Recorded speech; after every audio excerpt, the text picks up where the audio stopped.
ദിനോസറിന്റെ മുഖം പോലെയാണെന്നോ ദിനോസറിനുണ്ടായ കുട്ടിയെന്നോ ഒക്കെ വിളിച്ച് പർട്ടിക്കുലർ കമന്റ് ഒക്കെ പറഞ്ഞ ആൾക്കാർ വിളിക്കുന്നുണ്ട്. അതിന് ഇവിടെ ആർക്ക് എന്ത് പ്രശ്നം എനിക്കറിയില്ല. ഞാൻ ആരുടെ തലയിൽ ചെന്ന് കേറിയിരുന്നല്ല അഭിനയിക്കുന്നത്. എന്നാലും സുധിച്ചേട്ടന്റെ ഭാര്യ എന്നൊരു ധാർമ്മിക ഉത്തരവാദിത്ത സമൂഹത്തിൽ ധാർമ്മിക ഉത്തരവാദിത്തം എന്താ വീട്ടിൽ ഇരിക്കണോ? സുധിച്ചേട്ടൻ എന്തിനാ അപമാനിക്കണം? മരിച്ചുപോയ സുധിച്ചേട്ടൻ എന്തിനാ? സുധിച്ചേട്ടൻ ജീവിച്ചിട്ടുണ്ടായിരുന്നെങ്കിൽ നാട് വിട്ട് താങ്കൾ ഡൈവോഴ്സ് ചെയ്ത് കളയത്തില്ലായിരുന്നു. ഒരിക്കലും ഇല്ല. സുധിച്ചേട്ടൻ എനിക്കറിയാം. താങ്കൾ പറയുന്നതല്ലേ? അതിപ്പോ സുധിച്ചേട്ടൻ മരിച്ചു പോയില്ല. സുധിച്ചേട്ടൻ കൊണ്ടുവരാൻ പറ്റത്തില്ലല്ലോ. നീ എവിടെ പരിപാടി അവതരിപ്പിച്ചാലും ഇത് തന്നെയാണല്ലോ നിന്റെ വിധി.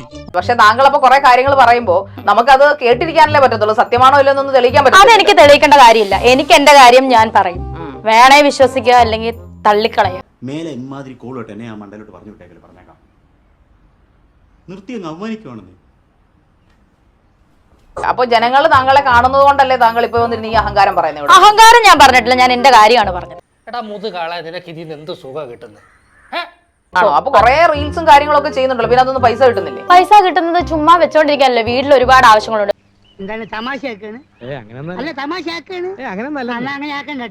അപ്പൊ സമൂഹത്തിന് ഒരു ബാധ്യതയായി മാറുമോ? സമൂഹത്തിന് ബാധ്യതയായി മാറുമോന്ന് ഞാനല്ലോ തീരുമാനിക്കും. സമൂഹമല്ലേ തീരുമാനിക്കും. കരത്തി അടിക്കാനൊക്കെ അറിയാം. നന്നായിട്ട് അറിയാം. അറിയാം. മോശം പറഞ്ഞോ? വിളിച്ചു വരുത്തിട്ട് അപമാനിക്കുക. തനിക്ക് ഇങ്ങനെയൊക്കെ ചോദിക്കാൻ ബേസിക്കലി മൊത്തത്തില് എല്ലാ കാര്യത്തിലും അല്പം നാണക്കുറവുള്ള പാർട്ടിയാണ് ഞാൻ. അപമാനിച്ചിട്ടൊന്നുമില്ല. പക്ഷെ എനിക്ക് ബുദ്ധിമുട്ടാണ്, ഇന്റർവ്യൂ ചെയ്യാനായിട്ട് ബുദ്ധിമുട്ടാണ്. വളരെ മോശം. പോടാ, നിർത്തി പോടാ. എടാ നിന്റെ കരച്ചിൽ ഇവിടെ ആർക്കും കാണണ്ട. എനിക്ക് സമയമുണ്ട്. എനിക്ക് സമയം പോയി. എനിക്ക് സമയമില്ല. കിട്ടിയ മുതലും പലിശ ചേർത്ത് കിട്ടി. ആരും കണ്ടില്ല. വാ, ഇനി ഒന്നുമില്ലല്ലോ പറയാനെ കൊണ്ട്. ഒന്നുമില്ല, പോവാ. അങ്ങനെ പോവല്ലേ?